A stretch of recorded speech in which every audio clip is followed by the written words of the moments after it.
Welcome back. In this video, I'll show you how to put your Beats Solo 4 into your case. So all you have to do is simply resize the headphones. So let's say for instance, if they're in this size, so just simply resize them. And then once you resize them, all you have to do is twist this area on each ear cup. So simply twist it like that. And then repeat the same process for the other ear cup.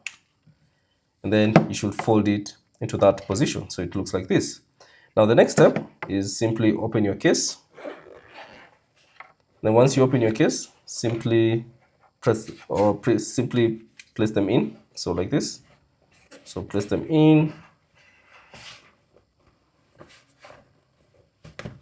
and then once they're in the box, all you have to do is simply close it. And there you go. You have successfully placed your Beats Solo 4 into their case. Thanks for watching. If you have any questions, leave them down in the comment section below. And if you found this video useful, consider leaving a like and subscribe to the channel.